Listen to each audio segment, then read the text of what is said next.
Welcome to the Overland Sea podcast. Today we are talking about the Everton away game. Andrew, once again, not the result we wanted, needed, or hoped for. Talk to me about your thoughts on the performance. Um, Embarrassing as well.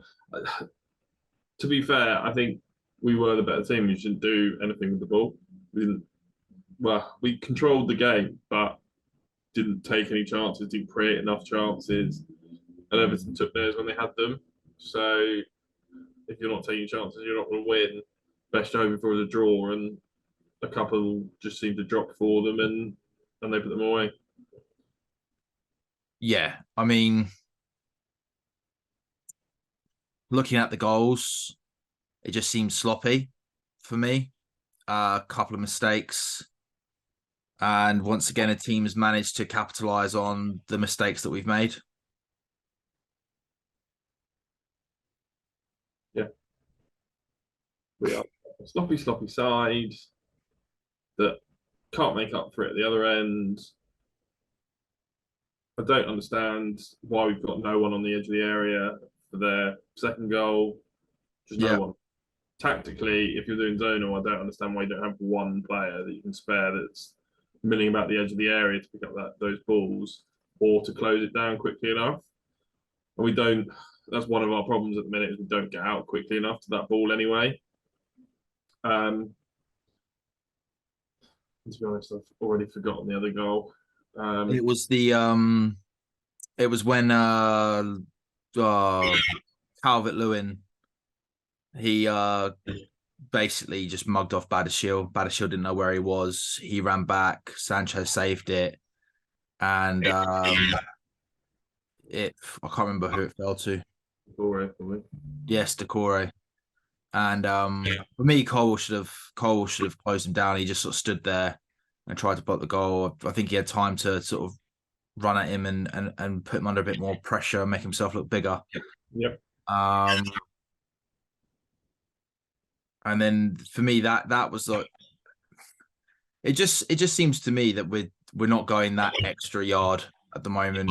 You know, even in the second half, 1-0 down, we weren't going into a lot of players weren't going into challenges as much as the Everton players were with the sort of the same tenacity and the wanting to win the ball.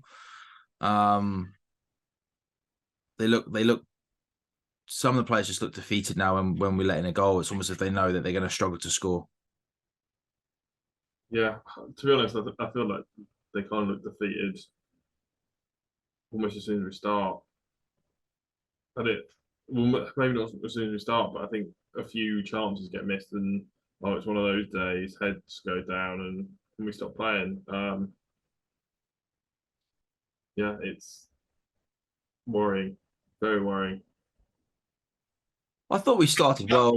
I thought we played well in the first half and moved the ball. You know, we had a lot of possession, but again, it goes back to a couple of months ago when we I think you said it as well. You'd rather see us not have as much possession of the ball and counter attack because it just even Match of the Day 2 picked it up and said, when we have less of the ball, we actually play better and do better and get better results. But I don't know how much of it is teams just letting us have the ball versus us actually doing stuff. Like I don't think Everton was as deep in a low block as I was expecting them to be, but they were getting everyone behind the ball. And weren't giving us a lot of space. I think the issue that we have is we generally set up to attack with two centre backs and one of our midfielders, the other side of their entire team, and they don't really feel the need to press those three players. So it ends up being at best 7-on-10 in, Yeah, and we're just not going to win that. And a lot of the time it's even less because Cole doesn't go forward and only the right back will go forward. And if we play the four centre backs and neither of them goes forward, and you end up with like a 6 versus 10, and we're yeah. not that. So the only chances we seem to have is the few counter-attacking opportunities that we get. So yeah, I do think we need to play a more open game. But then we saw what happened against Man United, where we played an open game and just got absolutely slaughtered. And it was our worst performance of the season. So it's not a guaranteed situation by any means. Yeah, I'm out of ideas at this point, really. No, it's not a guaranteed situational solution. Um, I thought we obviously played better than we did against Man United. Um, but again, it just some of it just seems to me to be a lack of quality in certain areas. There is clearly still some parts of the game where players are getting used to each other. But then again, I think there are certain players that they're just not good enough, or they're not committing enough to the for the team. Mm. That's the more worrying thing for me than anything else. When you got certain players who just don't seem to be putting in the work and the effort. And I think I said that in the pre-game analysis. Um, so yeah, what did you think of the starting 11 compared to the starting 11 that we put out, or we predicted, I should say? Um, Pretty similar, wasn't it? Well, there was no Thiago Silva. It was Badiashile and Dizazi. No Sterling and Mudryk instead. Yeah, I'm surprised. I'm surprised there's no Sterling, but maybe he was tired. I'm just assuming he was tired. And yeah, I was surprised there was no Thiago Silva. Um, Again, I'm assuming that's tiredness slash assuming that they're going to have chances on the counter attack. But I think Thiago Silva sniffs out a lot of those attacks. Yeah, he does. Even though, even though he struggles with pace, he doesn't get run off quite as easily as the others do. So yeah, surprised. I can only assume that neither of them were 100% fit to play, um, or tired, especially in Thiago Silva's case. I assume he would struggle to play 2 games every week at the minute. Sterling, I'm a little bit more surprised about. I haven't heard that he's got a knock, but maybe he had a knock or something. No, again, I can understand Sterling not playing to some degree, just to give him that, give him a little bit of a rest. You know, he has played a lot of minutes. There's a part of me with the Thiago Silva thing. It's because they're still talking about buying a centre back, and Thiago Silva he's not going to be around forever. I think they're trying to sort of see what have they got at the moment. You know, where are they at with that position? Mm. Um, and for me, it doesn't look good. To be honest. Um, I thought Mudryk had a good game though. To be honest, That was fine, but I think we need more from him, and I would still expect slightly more from him. I think one because he can do more. I've seen in flashes that he can do more, and also because of the price tag, you would expect a little bit more cutting edge and a little bit more success with his dribbles. Yes, it worked well against Ashley Young, but against the bloke they brought on, that's maybe, um, you would expect him to be able to beat someone that has played very few Premier League minutes, and I don't know how many starts he's got, but it's not been a lot. His minutes have been replacing Ashley Young.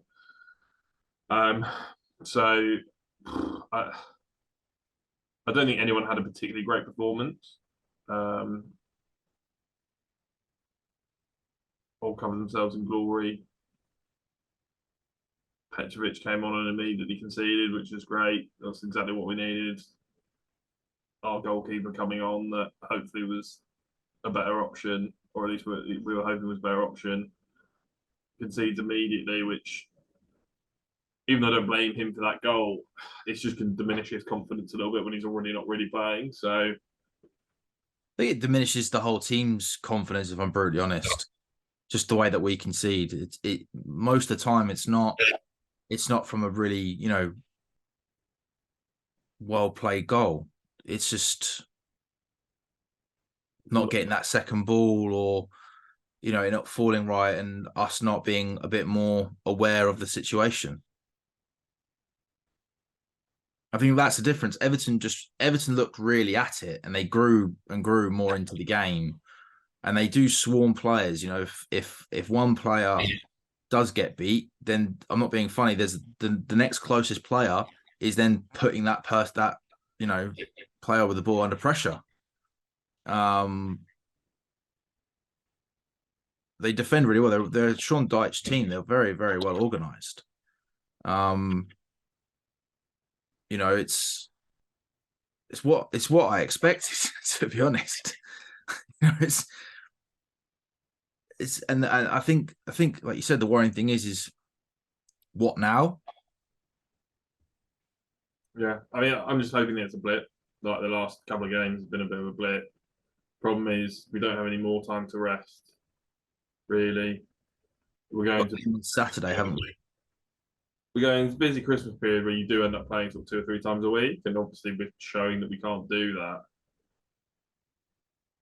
particularly well and to a high level. So, and some of the teams that I was confident of us beating, like Fulham, have scored 10 goals in the last 2 games and look like they're going to win the fucking league if we started the league again now. So, yeah, it's going to be difficult and bored of losing games. I'm just bored of it.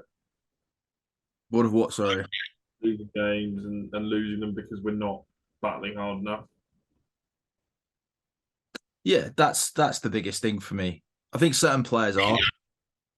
I do honestly think certain players are. I mean, Jackson, when he came on, did nothing for me. A couple of cheeky little back heels, which he loves to pull out. But in the box, he did nothing. He completely missed a ball that came to him. He just doesn't look up for it. He doesn't even look like he wants to play, if I'm brutally honest. I thought Connor made a difference today. Well, not today, but in the game. I didn't think Enzo had a bad game. I don't think the midfield themselves had a bad game. I just think there's just something not gelling there more than anything else. There's certain times where they don't have a good game, and it's very obvious. But I don't know what it is. I don't know whether it's the lack of support, a lack of momentum, not enough runs by certain players, or making themselves available. But I don't think the midfield had a bad game. Enzo went off in the 66th minute. I'm not really sure if that was a good substitution or not. But we've said he can't run box to box for 90 minutes, so it makes sense. Sterling couldn't string a pass again on the edge of the box for me. Yeah. But yeah, I mean, for me, the main problem is we don't have enough creativity. That means that if Cole Palmer's not 100% at it and find someone, and Enzo's not 100% at it and find someone, the rest of them just don't have it. Like they're not gonna find anyone. Even on their best day, it feels like they're not gonna play that ball. They just don't seem to have the ability to do it in a way that's gonna mean that the other player can take the ball properly with 3 or 4 players around them that always seem to be around them at the minute.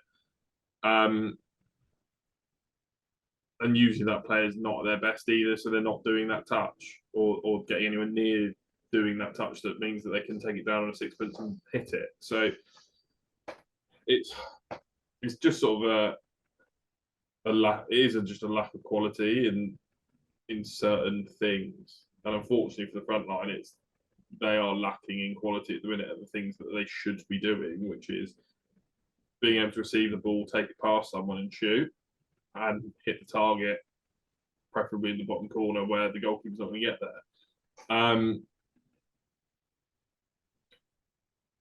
And I think the United game showed that we missed Connor more in a defensive way, but he's not creative enough and he's not scoring goals. So in playing a 10 role, it just doesn't really work. Well, he didn't play in a 10 role for the Everton game. fine. Him and Enzo play as the more forward attacking midfielders, and Caicedo sits largely. Hmm. I thought Uh, he was further back with Caicedo this game, to be fair. But I know what you mean. yeah, so yeah, we can't rely on Reece James and Chilwell being the ones that get the assists. Well, I mean, Reece James is. I mean, he went off in what 15 minutes of the game, and he's even when he has got forward, he hasn't been delivering those crosses into the box that we're usually used to. Um, God knows how long he's now going to be out again with a hamstring injury. So, and he looked defeated when he came off. Do you know what I mean? He just looked, Mm. and I don't blame him for the injuries that he's had. But I reckon part of that, so the effect of being captain and on a side that's just not performing well. Um, it's also, I think, amazing the what's the word, opinions that are coming out from pundits and former Chelsea players about cutting their losses on players already. It just sort of seems to be everyone's sort of like trying to point the finger now on certain players, and even the manager. Just, Well, I think I've, I'm assuming the manager's more in a terms of this is ridiculous how many players have actually got available. Something's not right, and we've got to get more players in. But I didn't listen to his full press conference, and I think there are certain players in there that I don't understand really why we bought them, other than because we were short of players and there wasn't really anyone else. Like Dizazi, I'm not entirely sure why we bought him. no, but we said that from day one. We keep signing a load of youngsters who aren't going to play for a number of years and aren't seemingly getting games anywhere else. The problem that I've had with it is the team's been so unstable for so long and nothing's really worked anyway. I don't think bringing in a load of new players and no one really knows how to play with each other is particularly helpful. Maybe if you go out and buy a worldie of a striker, maybe that changes things slightly and we get more goals and that changes things. Defensively, we've spent so much money on defensive options. They Levi Colwell to stay. Spent a lot of money on Ballashil. Spent a lot of money on Fafana. We buy another centre back for how much money?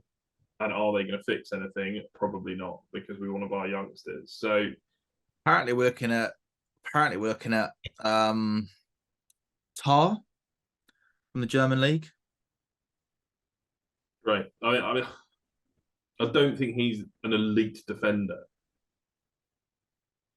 No, and I think we've said this before. We said this at the summer, and it's just something that I was really worried about going into the season, where we haven't bought experience, Yeah. and that for me was always a big worry. And I feel like that experience is now coming back to bite us in the arse. Now you've got a load of young players who aren't going to get the experience because we're not playing well enough to get into the positions to get the experience in terms of Champions League, etc. Yeah, there's been a few mistakes for me by the team in terms of recruitment. The first one is the goalkeeper and the striker situation, because everyone kept saying Kepa's not good enough.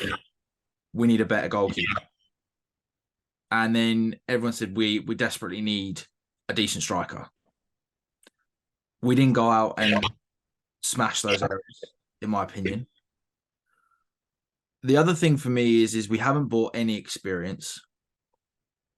And then the third thing for me is and you touched upon it briefly there, where it's about going out and buying more players and the team not knowing how to play with them, which I agree with. And I think the biggest problem with that, if I was to say to you, how do Chelsea play? Like, what is our style of play? How would you answer that question? Because I generally don't think we really have a style of play. No. It doesn't look like we're trying to play a certain way every day. We keep possession, that's great. And maybe if we did have a world class striker, but I'm not being funny. God knows what we'd have to do to get a world class striker to our club now. Yeah. I mean, to be fair, I don't think there was that much availability in the summer. No, there wasn't. There wasn't an awful lot of availability. We didn't have the pool because we didn't have, the European football. But I still felt, you know what, if you bought the right players and committed to the right players, I just think the team would have been a bit more balanced. And you could have said, do you know what, with these players who have experience or who are of a certain quality, we've got a really good shout at getting back into Europe. I think the way that we're playing at the moment, and it's not like we're playing badly, but we're not playing well enough and we're not scoring anywhere near enough or taking chances as well as we should be in the final third. I don't even think we will make Europa Conference. There's been glimmers. We go, yeah, all right, cool. But for some reason, over the last couple of weeks, the team just seems to have dropped, and certain players just seem to have dropped. And everyone seems, Poch seems to keep going on about Jackson, but the last few games, he's done absolutely nothing. Like he just doesn't look interested, which is a We're, worrying thing for me. we're in 12th. We are not getting anywhere near the fucking Europa Conference League.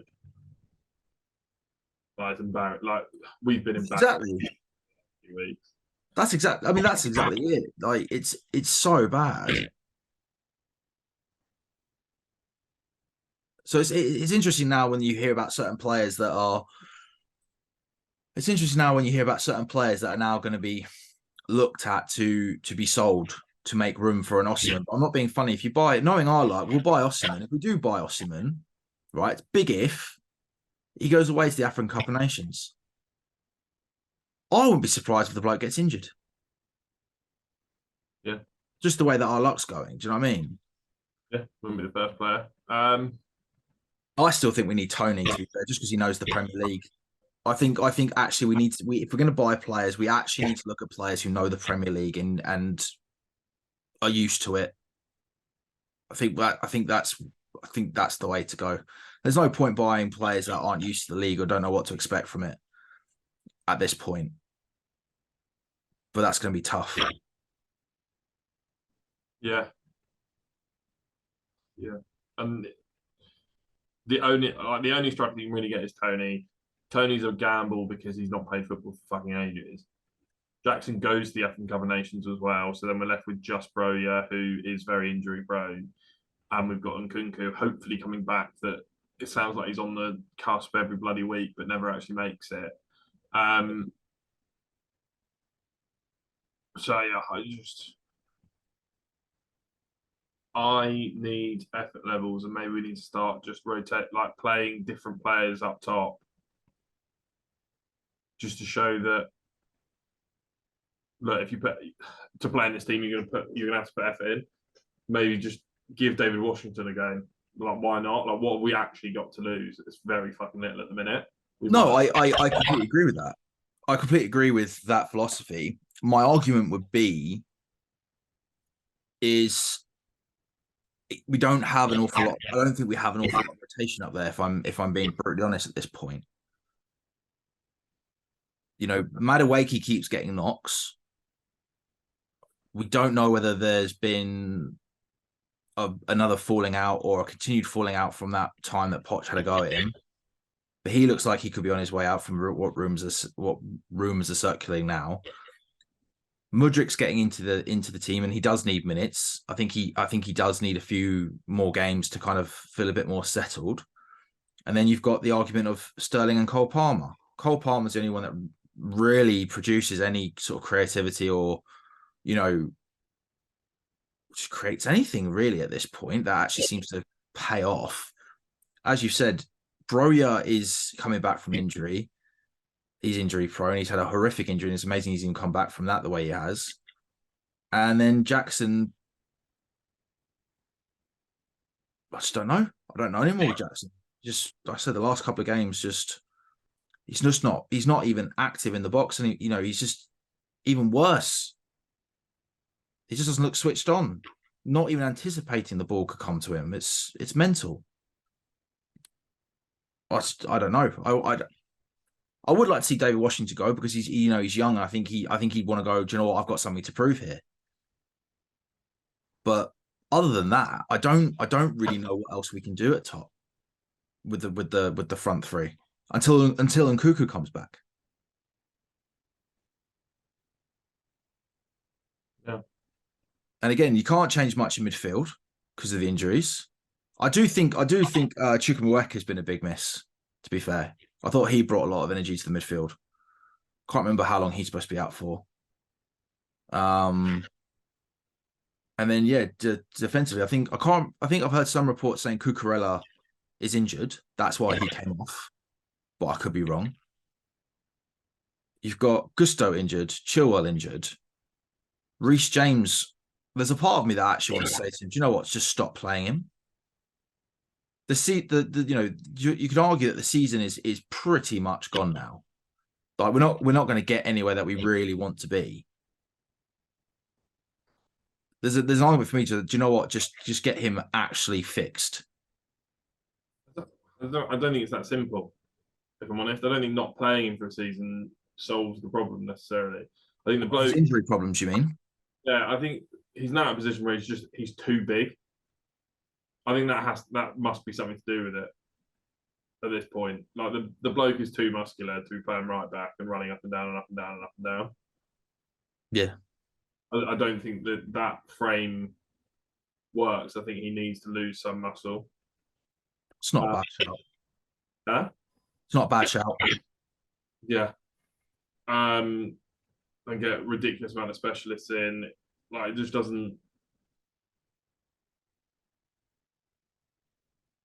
lightening the load that's on his hamstrings can't be a bad move at this point because it's recurring. I wouldn't mind seeing him in midfield, to be honest. Yeah. Yeah. Do you have a man of the match from a Chelsea perspective? No, I don't. No one really did that much. Like nothing really. We didn't create many chances. We didn't defend particularly well. We just passed it around as if it was a practice game for. I think we didn't really create like a lot of nice chances. There was a lot of scrappy chances, and I feel actually we needed to keep a bit more of a level head with some of them. Like Enzo's early 2 strikes, the first one wasn't bad. The second one, I felt like he could have taken a touch, but he didn't. And then there was a few other ones throughout the game where you almost felt like they needed to they took too many touches before they struck, and therefore it meant that the defense could get into it. But again, for me, it's that experience, and I think to a certain degree confidence, because the longer this goes on for, the less confidence they're going to have. Yeah, I think a lot of it's confidence. If I'm honest, I do now. Yeah, I do now. Than they have time for because they want to try and get the ball fully under control to give them more of a chance to shoot because they don't feel confident in swinging a leg at it because they know they'll get absolutely hammered. But if it goes really badly, yeah, I just want to move on from this one and hope the next game's better. There's no real redeeming feature from the Everton game. We were shy. Let's just move on. I don't think we were shy. I honestly don't think we were shy. I think we were shy against United. We were fucking awful against United. I don't think we were bad against Everton at all. I think it's a mentality thing a lot of time. Don't get me wrong, the injuries at the moment aren't helping us, and we've had a couple more clearly with James and the goalkeeper, maybe Cucurella. I'm not sure on that one yet. But I think it's confidence and it's a mentality thing in terms of just you're not getting the chances, and when we do, they're scrappy, and it's just not coming together. The final third is killing us at the moment more than anything else. Yeah, fair.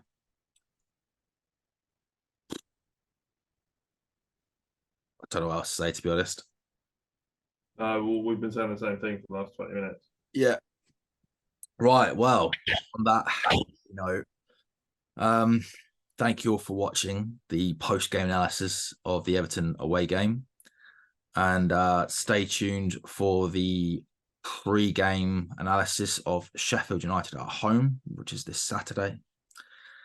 And yeah, as always, like, follow, subscribe, share, comment. Love to hear your comments about where you think it's going wrong for Chelsea and what you'd like to see different and what needs to be changed. And yeah, stay tuned for more.